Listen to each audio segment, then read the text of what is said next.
yang terhubung di depan sana. Ya, jadi kalian mengerti ether 2 itu fungsinya dari mana ke mana, ether 1 fungsinya kemana ke mana. Ether sama port sama ya. Jadi kalau ibu ngomong ether atau port itu artinya sama. Ini topik gitu. Jadi bisa ditentukan ether 2 itu kira-kira IP-nya berapa sudah ada di soal. Misalnya ini ya. Ini gambar yang kalian akan gunakan kan informatiknya kan. Di sini kan ada 4 nih. Jadi yang pertama ini kita masukin yang ada internetnya. Paham nggak? Kalau misalnya kalian konekin ke laptop kan, mana nih kabel jaringan yang ada internetnya kan, kayak gitu kan. Nah itu kabelnya kita taruh di yang ada kodenya 1 ini. Kita masukin di sini. Ini yang tadi fungsinya untuk DHCP client. Paham nggak? Jadi kalau misalnya kita colok nih ke laptop buat kita internetan, biasa kan, tahu kan, jaringan yang ada internetnya kita colok dapat internetan, baru kita bisa browsing. Nah, kabel itu harus kita konekkan ke 1 ini. Di sini ada tulisannya internet. Fungsinya tulisan internet ini bahwa port ini tuh fungsinya untuk dialirin oleh internet. Kemudian ini ada tulisannya juga di sini LAN. Dari 2 sampai ke 4 itu ada tulisannya LAN. LAN itu fungsinya buat apa? Jadi fungsinya supaya jaringan di sini kita bisa bentuk lewat jalur ini 2. Terus kalau misalnya ruang berikutnya kita mau atur juga, berarti kita tarik kabel lagi, misalnya dari hub yang ada di sana kita tarik untuk ke ketiga.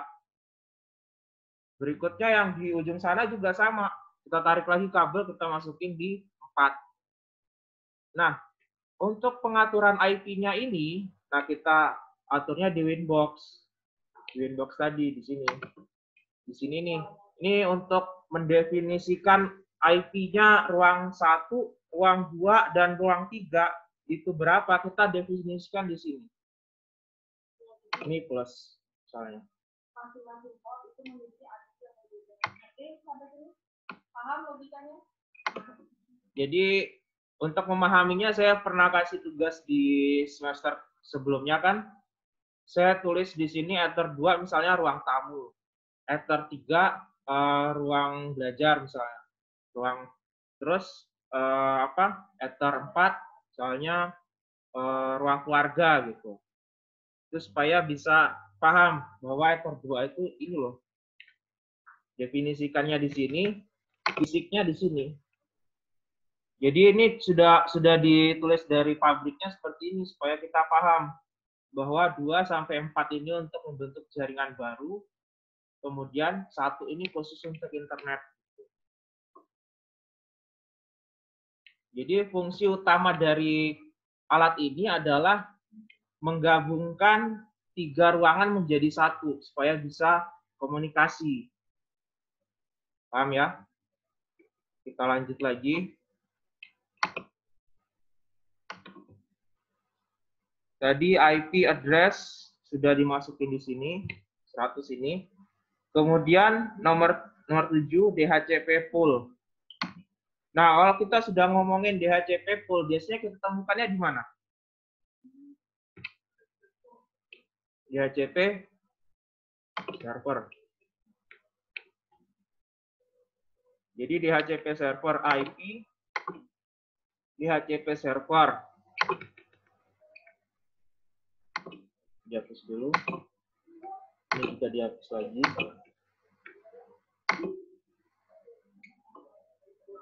Nah, untuk menggunakan DHCP server,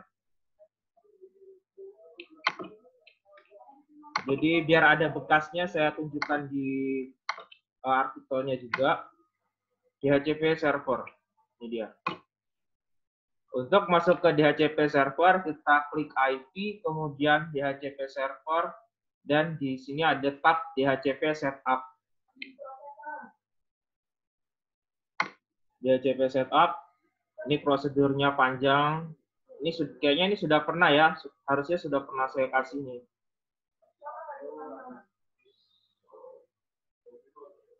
Jadi ini kita ulangin lagi. untuk menjawab pertanyaan nomor 7 DHCP full.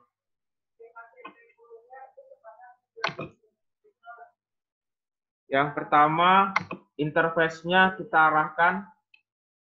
Jadi ini pakai apa? 1 atau 4? 1, 2, 3, 4. Yakin? 2. Karena kita sudah definisikan IP address di sini. Kita mau menyebarkan IP. Ya enggak? Nomor 7 tulisannya apa? DHCP full sebanyak 99 klien. Berarti kita mau menyebarkan IP ke 99 klien. Fungsinya DHCP server kan untuk menyebarkan IP. Supaya komputer-komputer di sini dapat IP. Begitu dicolokin kabel, dapat IP. IP-nya dari mana? Dari mikrotik ini yang kita setting. Paham ya? Jadi prosedurnya ini ditambah plus, kemudian untuk menyebarkannya kita klik DHCP setup, enter 2 ruang tamu, yang muncul nih. Space, DHCP address space.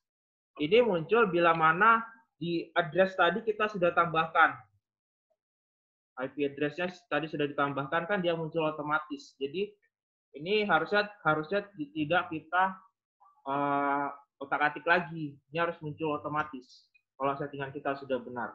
Ini kita next. Gateway-nya 1, next. Ini relay ini next aja. Already exist. Ini sudah ada. Saya hapus dulu ya. Mulai lagi. DHCP, ruang tamu. Nah ini dia. Give up. Ini sesuai dengan soal yang dia minta adalah 99 klien. Otomatis yang dibagikan adalah dari 2 sampai 100. Dapatnya dari mana? Yang diminta berapa tadi? Nanti kalau ditanya sama Uji, kalau misalnya mau ditambahkan 100 klien, berarti kalian di sini harus ubah lagi. Jadi dari 2 sampai 101. Kalau yang diminta 100 klien, berhubung yang diminta 99 klien, berarti nomor 2 sampai 100. Saya nanya nih, kenapa dia enggak mulai dari 1 ya, sampai 99? Kenapa 1 enggak? Punya siapa? Punya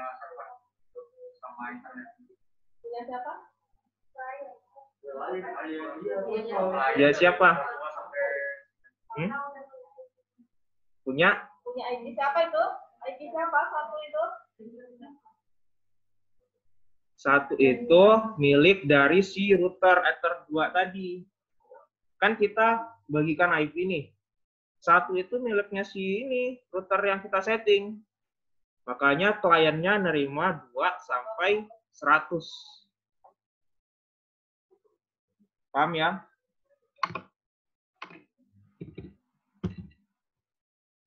Next. DNS ngikutin dari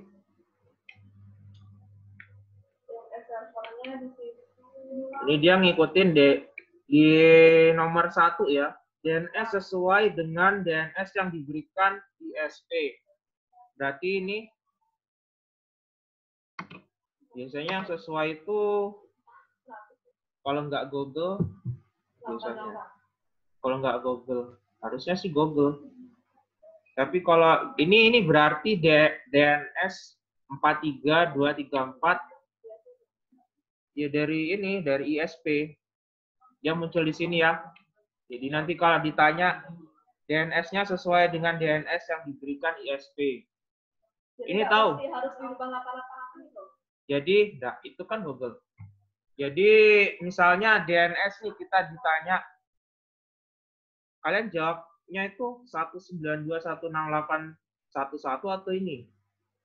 Biasanya kan kita pikir, oh IP-nya server itu pasti 192.168.1.1 kan biasanya gitu. Biasanya kan kayak gitu. Nah itu biasanya 1.1 itu yang digunakan oleh si modem untuk ke jaringan aslinya kan jaringan di sini yang kita pakai ini jaringan LAN juga. Paham nggak? Jadi satu seperti yang saya tanya tadi, kenapa satu nggak dipakai?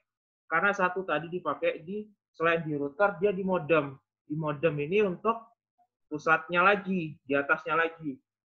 Jadi kalau misalnya di soalnya itu ada, kalian pegang soalnya kan, di gambar kerjanya itu kan di sebelah kiri ada klien, ada switch, ada router, ada internet di atasnya. Jadi di internet itu tersimpan 2 IP. IP yang buat di LAN di sini, dan IP yang muncul ini 443 ini adalah ke pusatnya Telkom sana. Paham? Jadi di pusatnya sana, di jaringan lagi yang lebih luas.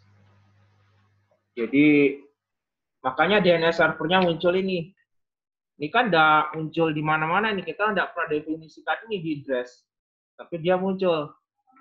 43 ini dari mana ya? Misalnya kalian tanya 43 dari mana, itu adalah IP internetnya pusat. Tapi ya itu yang bisa pakai hanya router yang terhubung dengan Telkom. Modemnya. Paham ya? Jadi begitu, next. Selesai. Harus aku betul ya. Ada alat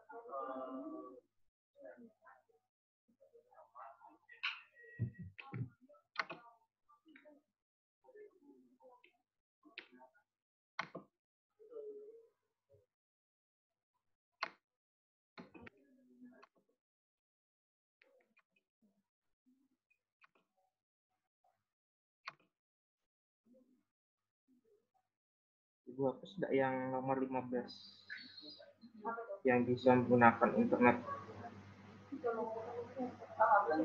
Ya, akun hotspot hanya bisa menggunakan internet pada pukul 7 sampai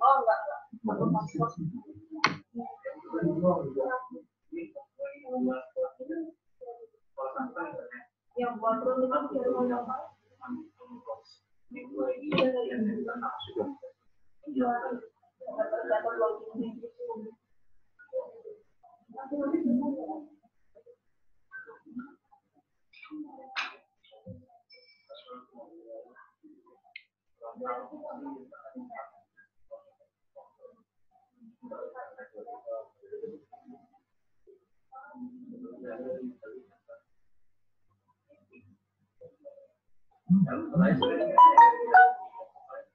Lanjut ya.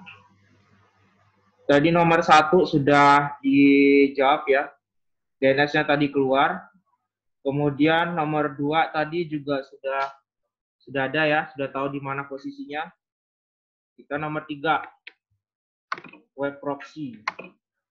Nah, untuk web proxy kita balik lagi. Jadi saya kasih fundamental materinya ada di sini. Jadi seandainya nanti lupa, kalian bisa buka materinya. Terus nanti saya lengkapin sama video rekaman hari ini. Ini dia. Docker web. Nah, ini dia. Untuk mengaktifkan web proxy, kita bisa ketik IP kemudian web proxy, ya. Web proxy. Kita balik ya. IP kemudian web proxy. Di sini ada centang enable. Kalau ini kita nggak centang, dia nggak aktif. Enable. Kemudian web proxy-nya diaktifkan dengan chats administrator. Nama peserta @sekolah.sch.id. Chats-nya ada di ini ya, chat administrator ya. Chats administrator. Guru misalnya SMKN 5 BPN. Oh enggak ya. Sekolah.sch.id. Misalnya ini ya. Yang biru. Jadi begitu saya ubah, dia langsung biru ya. Jadi tahu posisinya.